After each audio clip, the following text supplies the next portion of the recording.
Hello, guys. Well, David Vos here. Oh my, oh my, oh my. Guys, I hope you're having a wonderful day wherever you are. It's a beautiful day here in Alabama, but man, I woke up this morning and got myself a cup of coffee, minding my own business.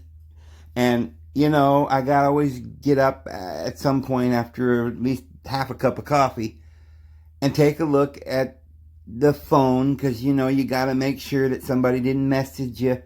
How's your latest video doing? Is anybody watching it? I got to go through the comments. Okay, so I click on this thingy, and this is what pops up. And I'm trying to figure out, what am I looking at? Financing 9/11. The 28 pages that President Bush and the deep state did. And I'm like, okay, I don't know what that's talking about, but what's this picture? Do you see, like, what is that? Like, that's President Bush with you know, I know there are people that say, well, that's a custom in the Arabian countries. Well, it's not a custom in America. And if a man is holding another man's hand in America like that, somebody's going to probably say something. You know what I mean? That's not normal. Now, I understand some countries have cultures that we don't understand, but boy, oh boy, that is just, look, I don't know. That's a little funny to me. So I decided to look it up. And I went to the Webby site, and it says, sure enough, I was not hallucinating. And now, guys, this happened way back in 2002, I think, or something. So I know probably some of you have already seen this. I didn't see this. Honestly, I used to watch the news pretty heavy back then. I've been watching it probably since Bush. I watched the news very, very good. And I never saw this because I was thinking maybe this was a photoshopped picture or something. But it says Bush Prince showed respect by holding hands. Handed to President Bush, he looked like a natural holding hands with Saudi Crown Prince Abdullah at his Crawford Ranch Monday. The two men strolled hand in hand while the U.S. of A blinked and giggled. They're laughing about this. I mean, what kind of language is this? The president strolled hand in hand and giggled? Like, you can talk about how normal and the customs of the Arabian people and stuff, but what about the language here in the United States that we got, evidently? This was probably written in 2005, this article, and they're talking about strolling hand in hand and giggling of our president. We're not talking about some People magazine or something, about some movie star that's transgender or something. We're talking about our president. Now, it says it's a sign of friendship and respect in Saudi Arabia for men to hold hands while walking. Fine, but we're not in Saudi Arabia, and I have to question this practice in Saudi Arabia myself because, look, I understand they're probably not lying, just flat out lying here. I'm sure it is some sort of a custom. I did do a little research and found some people saying, yeah, in Saudi Arabia, it does happen. But it's more like if somebody comes to your home to visit and they're a really close friend and you want to show some sort of affection and you grab their hand and you're leading them through the house or whatever to show them your pad and show them all the things you're doing and something you're excited about. Okay, you know what? That could happen here in America, right? Your dad comes over and you grab his hand and you take him through the house to show him around or something like that. I mean, yeah, okay. This is something that could happen. It may be a custom in Saudi Arabia, but the president of the United States of America grabbing this old man's hand and walking around gleefully and giggling is not, I don't believe, in the normal, natural custom of even Saudi Arabians, let alone the United States. And here's what I would say. This is optics. And we know that even if they had done it, nobody's going to be filming it for American audiences. Maybe they would film this and then take it and put it in a newspaper or on the news program in Saudi Arabia, because over there they wouldn't think it was maybe as odd. I don't know. Maybe they would, though, because like I say, I don't know if this is really that normal. But even if they thought that was normal over there, they could, for the optics of it, they could take pictures and put it over there, fine. But the optics of that here in America is not going to fly. And we know that all of these news agencies are all working together in Project Mockingbird. They speak in unison.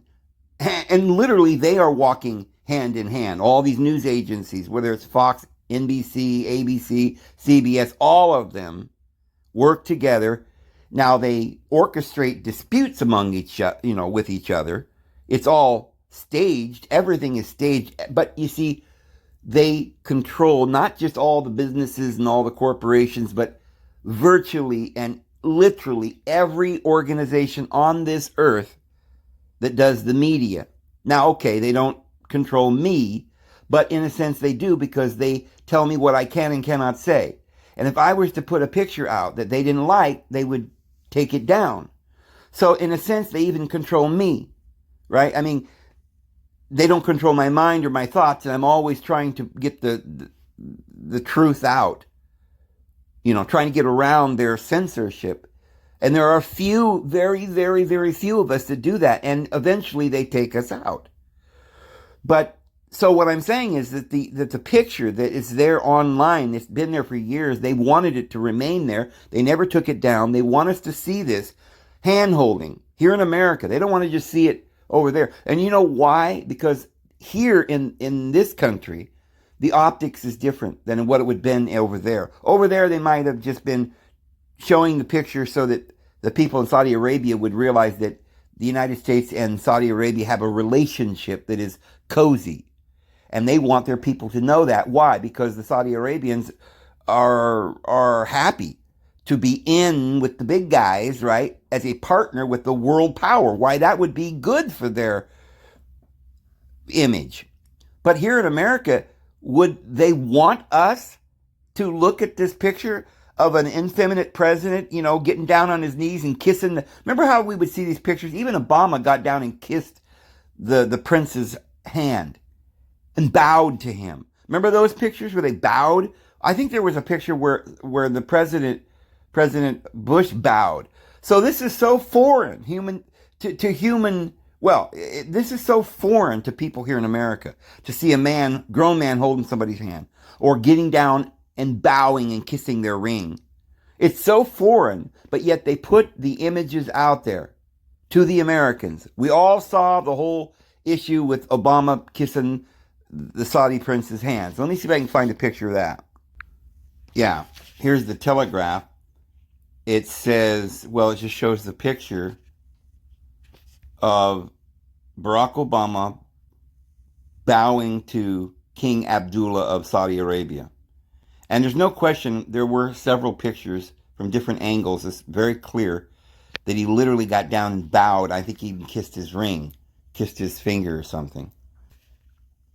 And it says, President Barack Obama's overture to Muslims made a speech in Turkey has been well received in the Arab world, but he has arrived home to a growing chorus of right-wing disapproval for apparently bowing to King Abdullah of Saudi Arabia during last week's G20 summit.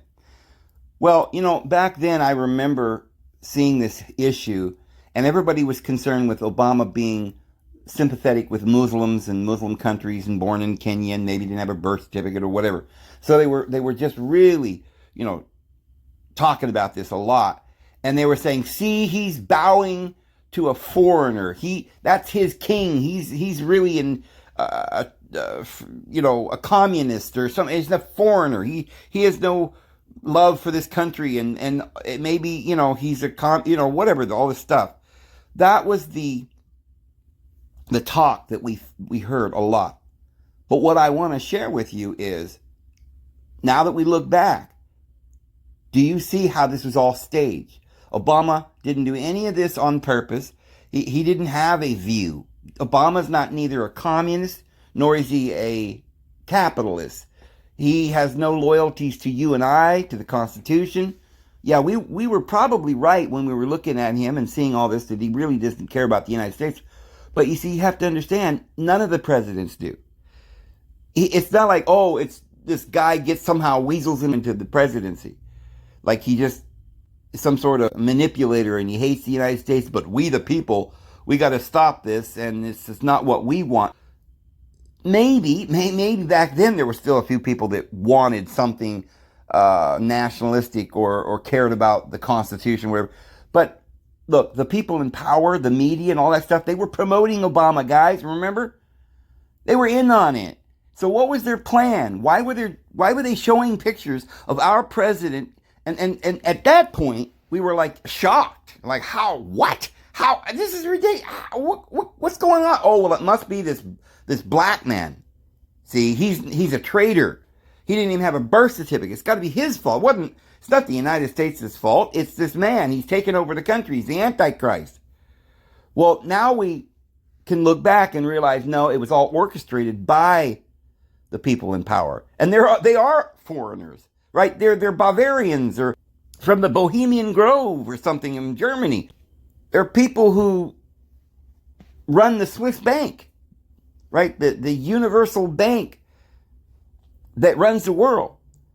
And they're trying to put these pictures, these images out to America for a reason. They wanted you to know that there is going to be a move to start worshiping other individuals, foreigners. We're supposed to now understand that we've got to curtsy when they come in the door. We've got to bow to this Saudi Arabian prince.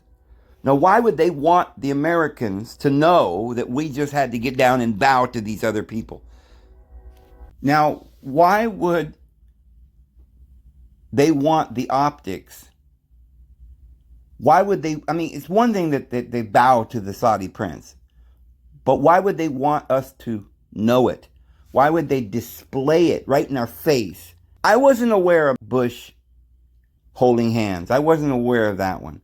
But I certainly saw the whole Obama bowing before the Saudi prince whole issue. And I remember it being thrown in our face and everybody talking about it. But the narrative was that, well, it was all Obama's fault. It couldn't be the Bavarians who run the world, that's what they wanted us and that we were under their control. Back then, we still thought that, well, it's just this bad guy that got in, right? It's like a coup attempt. He didn't even have a birth certificate. They just shoved him in, but it's these bad guys. There's still some good guys. We'll go out and we'll vote and we'll vote in some good guys, right? See, I've got to show you the scenario, how it unfolded, because you're not looking at the whole picture. You saw Obama and you said, that's the bad guy. They wanted you to think that, right? The right-wing group of individuals that think they're privileged, that are running this country, and they'll pit those guys against the minorities, and they'll bring people over the border. They'll pit races against each other. It's all orchestrated. So they purposefully put in a guy from the black race to irritate us and blatantly do stuff that they really wanted to do, but they really wanted us to notice that it was happening and it was the bad guy. So, we'll just go in and vote the bad guy out. And so we voted in Donald Trump, the good guy. Now, is Donald Trump really a good guy, or is this just orchestrated? Because remember, I'm showing you, this was going on with Bush. Was he a good guy? Oh, no. Bush was one of the families. His daddy was financing Nazi Germany, and he's a banker, and he's one of the bad guys, worked for the CIA, chief of the CIA. All of this stuff, we finally start realizing they're all Bavarians. But no, not Trump. Well, is that true? Is Trump somehow above all of this? Well, he's a billionaire. He's been hobnobbing with all of them. He had a television program. He was certainly well liked by the media. But was he well liked by the establishment? You know, they want us to think, just like what they did with Obama, that somehow Obama just got in there, but we'll vote him out. So then they let you vote in Trump, your guy. Remember, the pendulum's got to swing back to the other side to get everybody on board on the other side. So while Obama was in office, he did the whole revamping of the health care, just preparing everything for the one world government. And everybody hated him on the right, of course, but you see, that way you could garner the favor of the liberals and other minorities and people from Mexico and all the terrorists. And, you know, they're like, oh, yay, you know, and maybe calm some fears over in Saudi Arabia, other countries that weren't quite sure what was going on, or Africa or India or somewhere else. But once we get them all on board, thinking that things are legit and they can have a president too, after all, that was their president, then we put in our president, right? Now the left goes mad. Oh, it's terrible. And he gets rid of abortion things, and he puts in the judges, and he starts saying things that we want to hear, right? Law and order. You know, we're going to get that Hillary. Well, we never got Hillary. We're going to put them in jail, you know, off with their heads. But nothing happened. Jeffrey Epstein, okay, he had some sort of relationship with all of these guys. And they're all pretending that, no, it was you. No, it was you. No, it was you. And we're just falling for it. They're all working for the same Epstein Island. Remember Gilligan's Island? This is the same thing. They're running the show. Well, remember the billionaire on the island? I guess maybe that's what's going on. Maybe the billionaire had so much money, he paid all the monkeys to take over the world. I don't know. Bush was president before Obama. So they wanted us to see these optics of us catering to the Saudi Arabian prince before Obama ever came along. This wasn't Obama's idea. He had handlers. He was just their puppet. So in other words, everything that we were seeing and witnessing with Obama, the shocking, oh my goodness, what is he doing? Bowing down to the prince. Well, it wasn't Obama. It was the same people that's running the country now. And they do things to shock us. They wanted us to see that. Well, maybe they wanted a black man to do that so we could blame it on him. And then once we got used to it, they'd bring in another president and they could just go ahead and do it either under the table or over the table or whatever. We would already have gotten used to the idea that we're going to be bowing down to the Saudi prince, all the way to Trump, which what will show. In other words, Trump's not making his own decisions either. You know, although I do believe that Trump is very high up in this organization, and probably even at this point, he may actually be in charge. Because I do believe that Trump is probably the richest person in the world, and him and Elon and Bill Gates, these guys are all somehow running the show. But in reality, I don't think he's just a puppet. I really don't think Trump is just a puppet.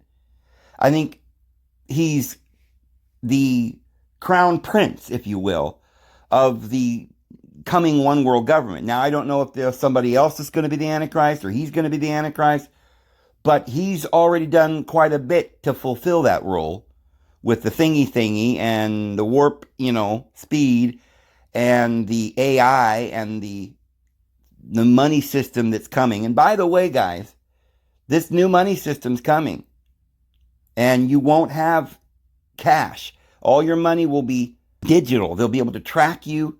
And if you know how now where if you say something on Facebook and they put you in Facebook jail, there's no free speech because it's a private company, so they can do what they want. Well, now the bank is a private company too. So they can just take away your money because, you see, we don't have rights. And so this system will be based on your credit score. If you're doing everything that the government says you should do, you're getting down and bowing at the altar of Antichrist, right? Then you're allowed to buy and sell. And they will not put a stop on your credit. And you'll be able to take your little digital card or the mark in your hand or forehead or whatever and go through the line and get your commodities and get your thingy and lay on the gurney and whatever. But if you speak out against them, why, that will be considered a worse crime than murder or thievery. Well, they'll allow people to go in and steal things and riot and murder and mock you, call you every name because you're a Christian. That's going to be worse crime, being a Christian, than anything else. You'll be considered a terrorist or whatever. And so they'll put a stop on your credit. You won't be able to buy or sell unless you do everything, toe the line, exactly what they say. But see, they started way back when. Well, granted, it was even further back with Nixon and Reagan and all, Reagan and the Contra thing, and it's been going on a long time. But let's just go back to Bush. Here he is holding the Saudi prince's hand. It was optics for us to see. They wanted us to know that we're no longer in charge. Money is in charge. The oil business is in charge. Morality is not in charge. We don't care about the Constitution, our own rights. We're under another authority now. Now, we've always been for some time, but they had to slowly break it to us.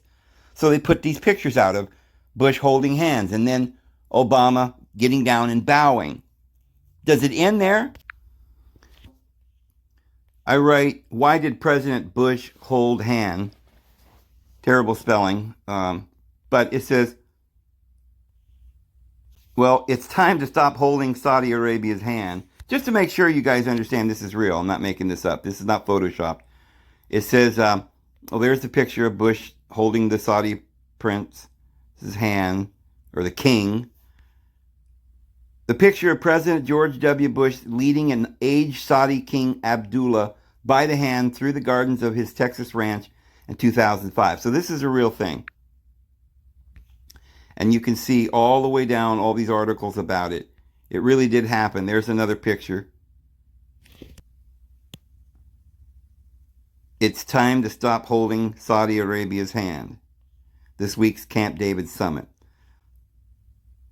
But isn't that adorable? Look at these two grown men. And, it's just, I don't think in either country that would be normal. But the optics here is that we're in bed with the Saudis. Obama didn't start this. It had nothing to do with Obama. He's just a puppet. Now, Bush may be a little bit more responsible for this because he is the heir to the Bush lineage family line. The Saudi prince is the heir to a very royal bloodline. So I think that they did this not necessarily as puppets, although they're probably doing whatever daddy tells them to do, like Papa Bush or whatever. And I'm sure there's a council somewhere in the Vatican or something, or maybe at Epstein Island or something. I don't know. But there's probably a group of Jesuit priests that make these decisions and tell them how to walk and talk. They all agree to these optics. It's funny, if these people are really in power, if they really rule over us, they're still catering to us. In other words, they probably wouldn't wanted to hold hands. I don't even think Bush is really gay or anything. I mean, he did this literally because they said, we've got to do this. They're fighting for their life. They got to spend their entire life dressed up in suit and tie behind the camera, pretending to be something they're not, in order to fool and deceive us. They're wasting their lives trying to fool and deceive us. Why? So that for a few minutes during the day, they get to see their headlines and they are so proud of themselves because they're in the paper. Or look, they're a movie star and they just got reviews by the Grammys or something. They just won an award and they're so proud of themselves. Because according to their own companies and their own media, they're the most beautiful people, the richest people. And then they get to go home, and at night they get to go home and go to sleep in this king-size feather bed and with gold-plated toilet seats So yeah, they're making off with all of our money and stuff, but they're not happy because they're stuck in this place where it's just all about pleasure and accolades and praise. It may feed that hunger, that egotistical hunger within them, but it's not satisfying. They want more. They want more. They can't figure out why they're not happy. So they go out to conquer and to debase us peasants even more. It gives them a lot of pleasure. I guess you might say it yanks their chain. You know, it does it for them. What they want is to watch somebody squirm. They want to see the peasants get down on their knees and grovel. Even though they're not happy, they're not at peace, they're not fulfilled, they don't have joy, but they have pleasure in watching us squirm. I think it's because they know that what they're doing is wrong, and they know ultimately there's going to be a consequence. I think they know full well that they're going to be taken out at some point, and they're not going to get to advance with us into heaven, but they're going to have to pay for what they're doing.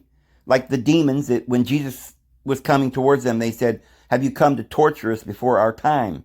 They know they're going to have to go be tortured for what they're doing. In other words, they're going to pay a price for what they're doing. They've been torturing us. They've been manipulating us. They've been taking our very lives from us and making us grovel and beating us down and watching us suffer. And they loved it because, well, why would somebody love that kind of thing? It isn't natural. I don't believe that's a human nature. I don't think it's a natural way for any creature to feel that way. I don't think dogs or elephants or cats or any kind of animal enjoys hurting others. I think animals kill to eat.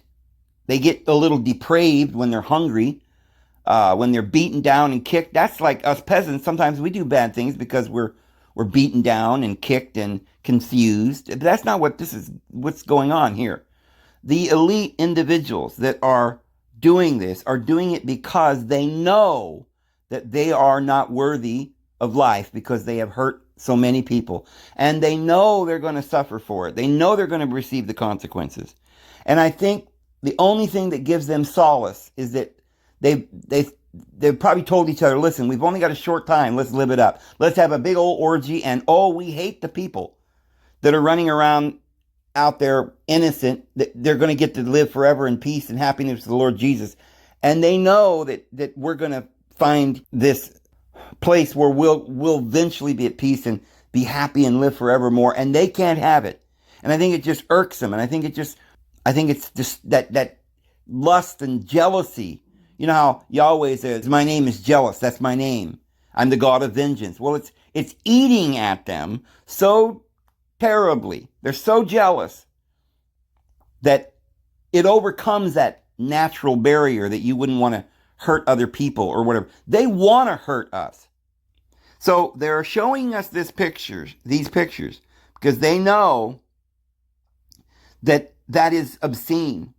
And they want us to be angry with them. They want us to, because see, they feel like they've got us where they want us to. At this time, they can do anything they want. Right in the middle of their little orgy, they know the Lord Jesus is going to let them finish what they're doing and fill up the measure of their sins, because this is the day of judgment. And we all have free will, so everybody can do what they want. Yeah, the Lord will protect his innocent children sometimes from the worst of this. But in some cases, we have to bear some of this because we have to understand this is bad. We all have to be given the opportunity to make a choice. And many people are saying, look, I hate the Lord Jesus. I hate the innocent children because they have eternal life. But I made so many mistakes. I hate myself. And because I hate myself, I'm going to project that hate that I have for myself to all of my brothers and sisters or whatever. I don't even know if we're even brothers or sisters. They're going to project that hate to other people.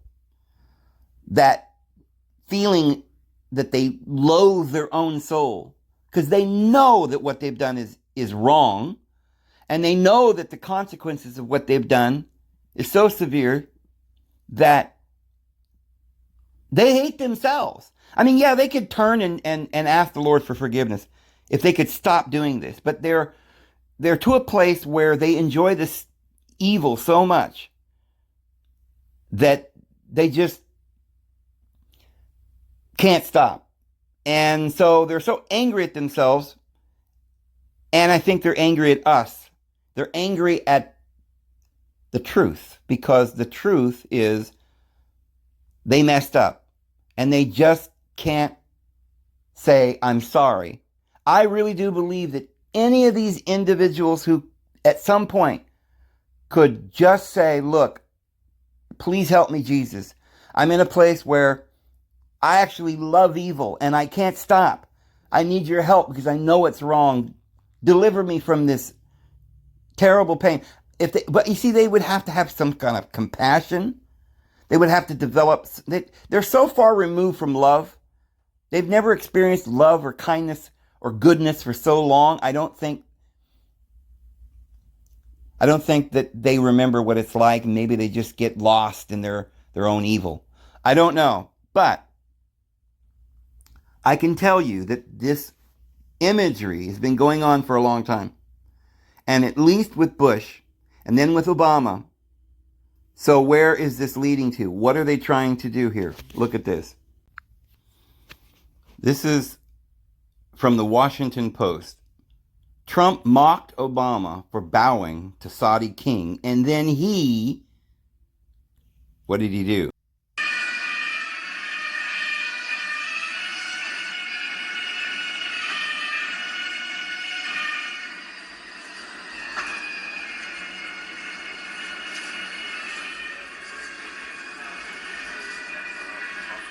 Friendly countries in various fields.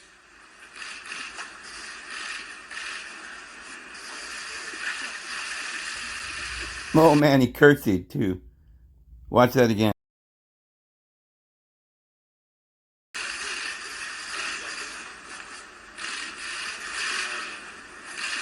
Well, that looked like a bow to me. Optics. Yay! Trump bowed to the imperial Saudi Arabian king. No two ways about it. So it says, after 2 weeks of what the Washington Post writer calls nearly unrelenting disaster of bad decisions and bad news, Trump embarked on his first overseas trip as president to visit Saudi Arabia on Saturday. Some supporters and conservative website exulted as soon as he stepped off the plane. So, bad decisions. Unrelenting disaster of bad decisions. This is all orchestrated. But I can tell that a lot of you would watch that and say, well, Trump didn't really bow. He was just bowing down so the man could put a necklace on him. Well, look, everybody gets different optics. Bush held the man's hand. Obama got down and bowed. And Trump bowed lower than the king, long enough for him to award him some honor by some necklace or brooch, which is probably some Freemasonry, symbolism, or it's obviously some sign of cooperation. Do you see what I'm saying?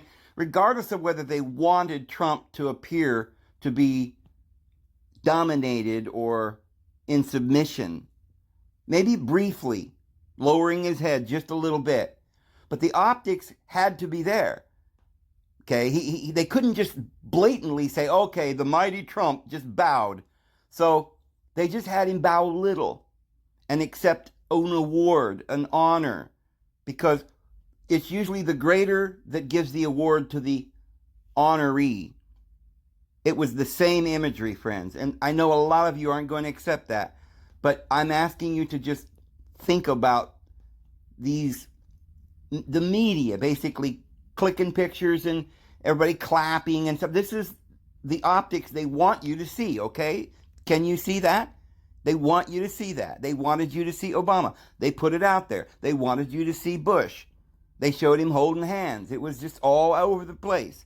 These are the optics that the media, now who are the media? Well, they're controlling what we think. They're giving us that propaganda.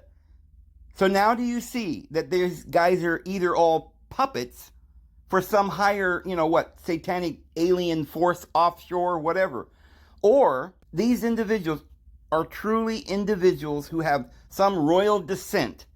They think they're entitled and they're bestowing honors on each other, neither one wanting to appear to be the weaker, because some long-honored tradition says that these individuals rule over the world. And who are they?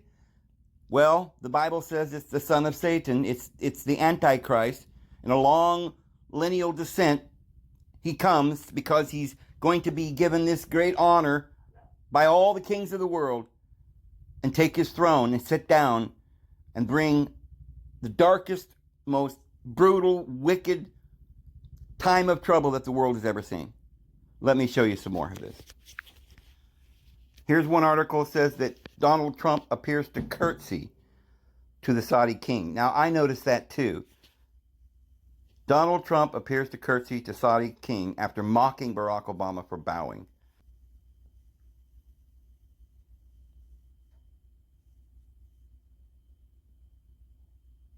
That's a gold medallion or something. Probably says, "You're the king." I don't know. A lot of symbolism there. Looks like Masonic. So what was this metal or gold chain or whatever it was? What was it actually that they put on Trump's neck? It says the Saudis welcome Trump with gold medal. That's a lot of gold if that's made out of gold. Receive arms package. Published May 20th, 2017. Riyadh, Saudi Arabia. President Donald Trump basked in Saudi Arabia's lavish royal welcome Saturday as he left behind, at least temporarily, the snowballing controversies dogging him in Washington. Trump rewarded his hosts with a $110 billion arms package aimed at bolstering Saudi security and a slew of business agreements. Wow, 110 billion. So Trump gives the Saudi Arabian prince, or king, $110 billion and weapons and a slew of business agreements. And he gets back a Medal of Honor. That was a tremendous day, tremendous investments in the United States, Trump said during a meeting with Crown Prince Mohammed bin Naif. But what exactly was this thing they put around his neck?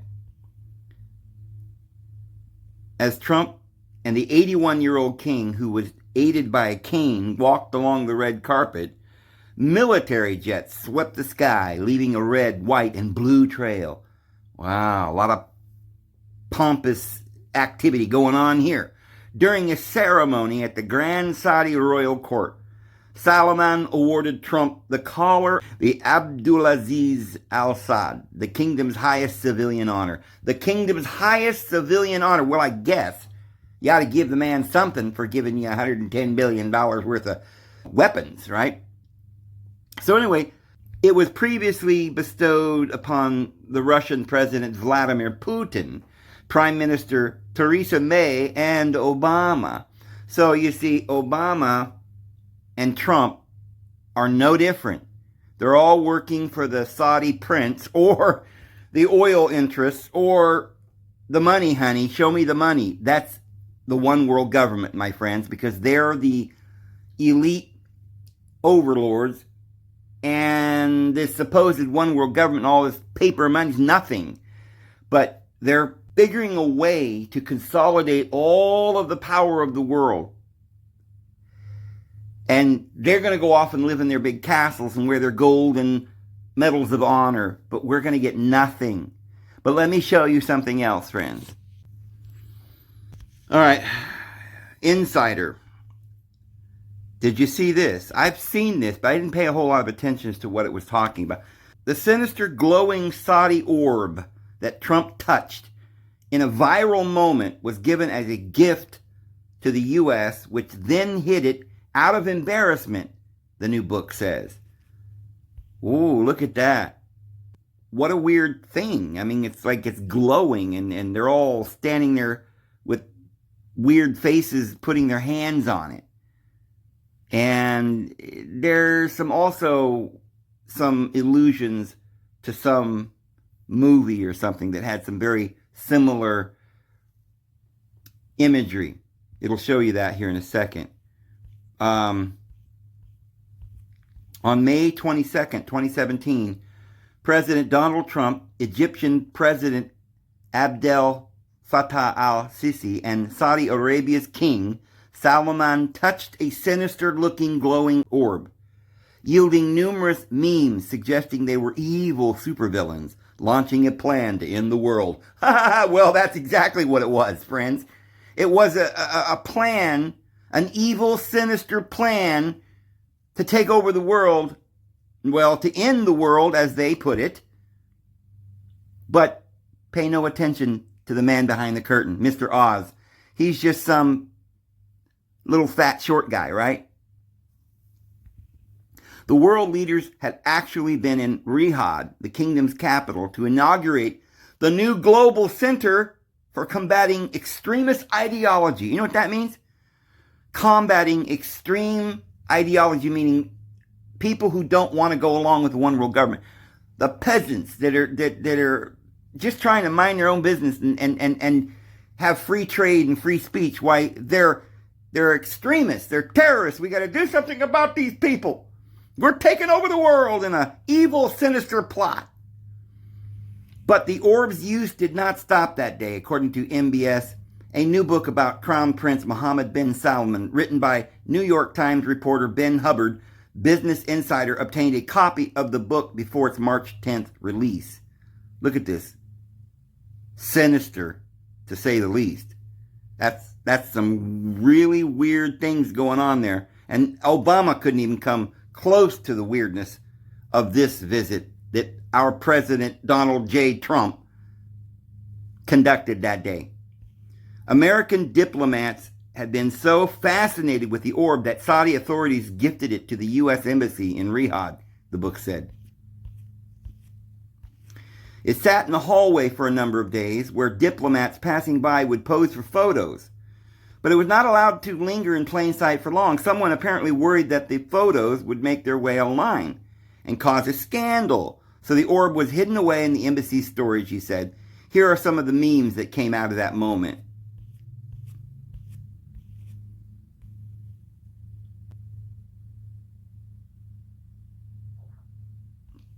Look, you see the guy on the left, like the wizard there?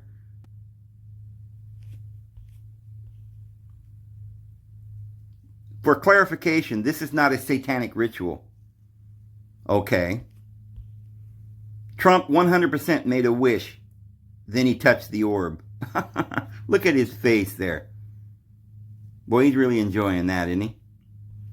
I mean, these shots are indistinguishable.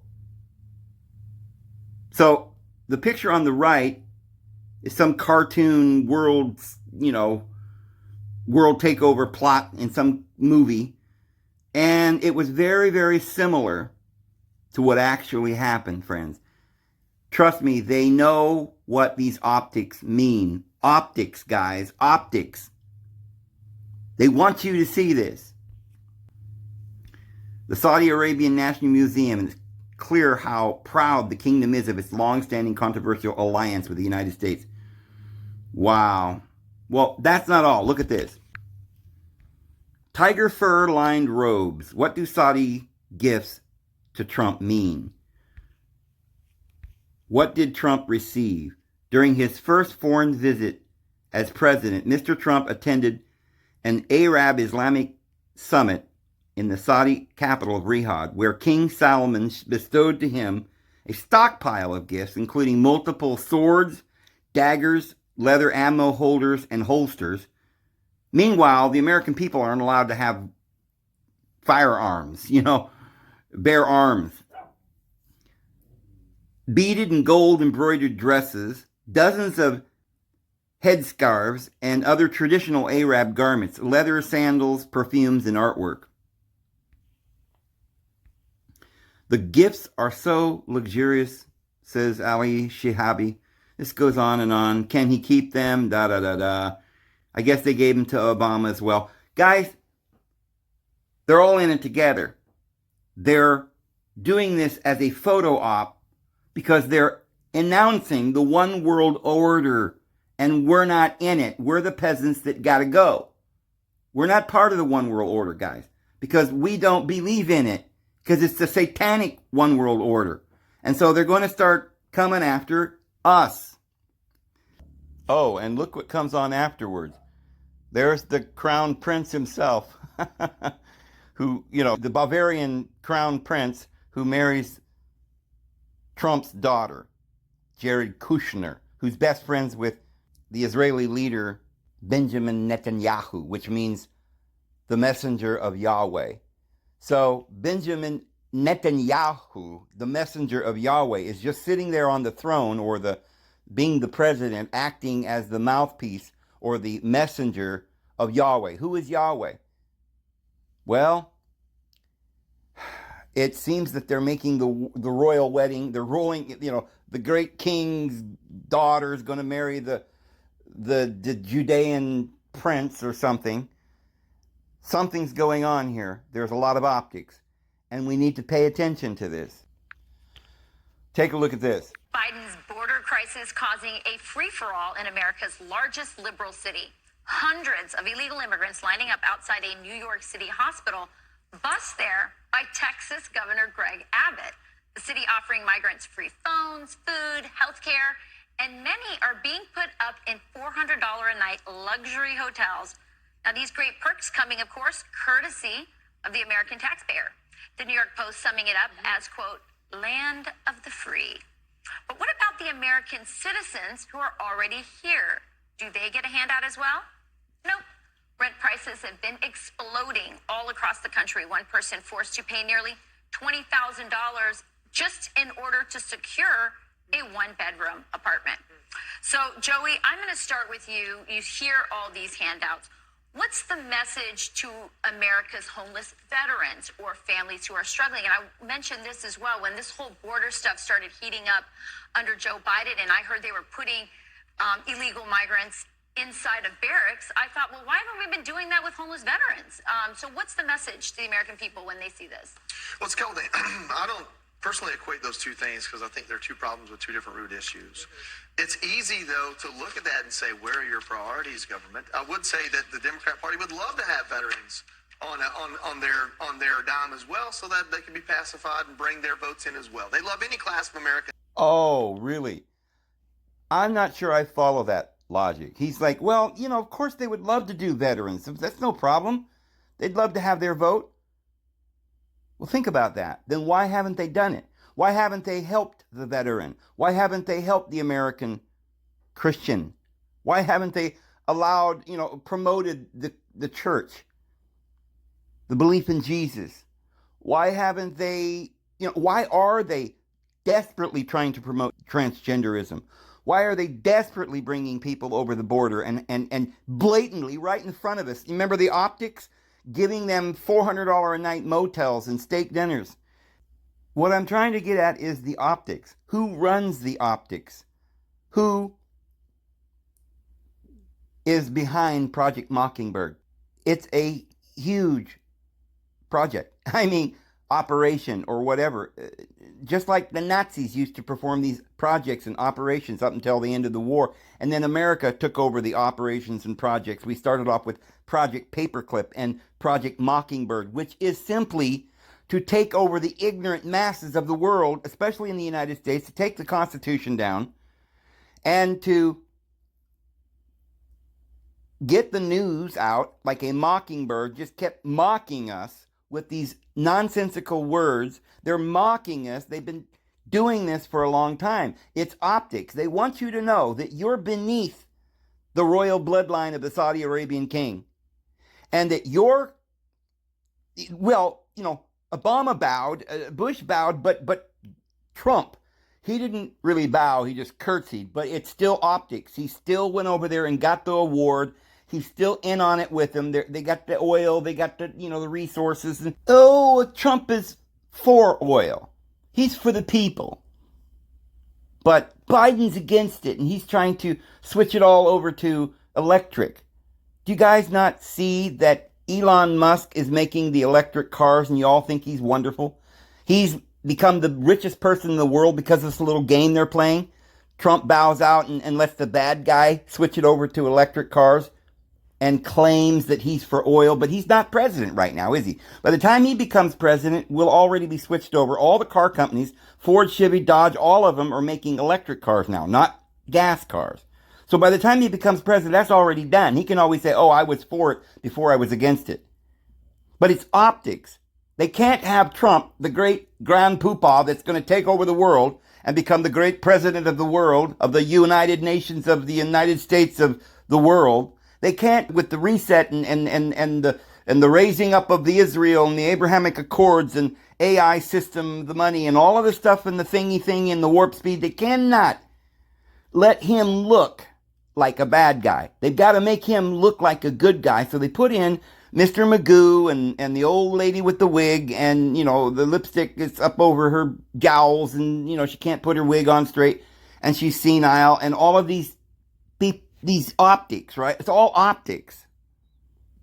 And Trump, who under any other circumstances would look like a fool, a braggart, somebody who, well, he doesn't really believe in God, does he? Not really. He says sometimes stuff about he believes in God, but he doesn't even know how to look up a scripture. When he was talking about 2 Corinthians, I think he said 2 Corinthians or something like this. I can't remember the expression. But he's never picked up a Bible. He's never read it. He says he doesn't ask for forgiveness. Yeah, he went to Norman Vincent Peale's church, which is the power of positive thinking. But remember, a lot of these individuals who believe in the power of positive thinking believe in it in such a way that they don't really believe in God. They believe in the power of their own thinking. With their gold-plated idols and toilet seats, and it's just obvious that we're being played. And I thought you guys ought to know. But I know that this is asking an awful lot of some people. Waking up when you're so tired and you just want to sleep. That's just so difficult. But what if when you get up, it's your birthday? If you could just get up out of bed, everybody's waiting for you. They got some cake out there. And maybe go play some fun games or go swimming or go to an amusement park or something. Everybody's waiting for you. You got your favorite food. Come on now, get up. That's what we got to do. All of us around the world, people who really care and love the world and love each other and want to be happy, we're going to have to wake up now because it's our birthday. And we can't let them just, what do? Put something in our drink or something at night, poisoned us, made us sick, and then we don't feel like getting up in the mornings now? We don't even want to roll out of bed and look at the sunshine? That's the way a lot of people feel. They just want to let the world go to pot and just forget about it. Well, the only problem with that is we got children. Friends, we got children. And they need us. And we got family. And we haven't been speaking up. And we haven't been letting them know that, no, it's not all right. What the teacher's saying is not right. No, what the television... No, you're not allowed to watch that. That's bad stuff. That's propaganda. Don't be watching that. And you know what? Show some level of commitment here.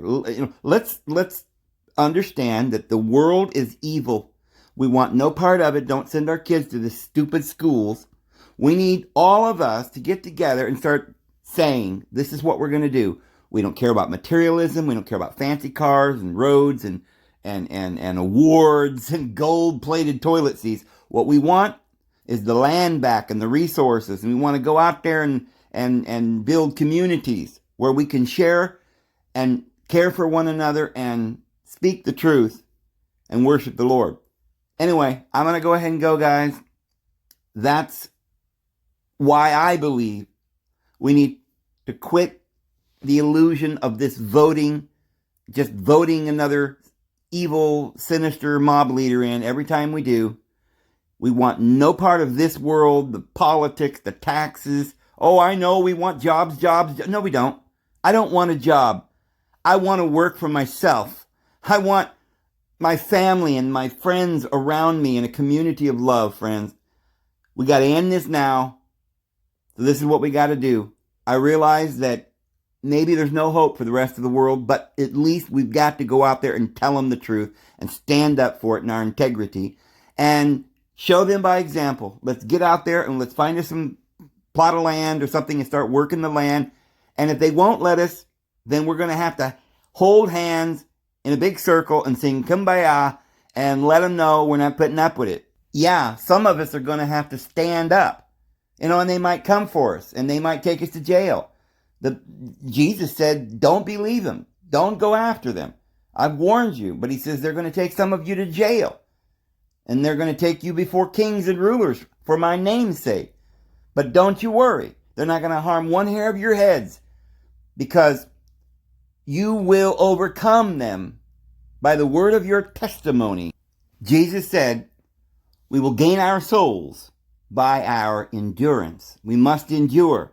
He who is endured to the end is the one that will be saved, or, in other words, delivered from what? Delivered from the wrath to come. Do you want to be delivered from the wrath that is coming upon all the peoples of the world, rich and the poor, the small and the great? They're all going to stand before the judgment seat of Christ. We're just about there. And we're going to have to take a stand. You'll win your souls, you'll gain your souls by your endurance. So just hang on. Do not let them frighten you. Make sure that your relationship with the Lord is strong. Pray without ceasing. Be an example to others. Love one another. Start feeding people, helping people. The time is short, friends. I'm going to go ahead and go. Hope the Lord blesses you. We'll see you tomorrow. Have a good one.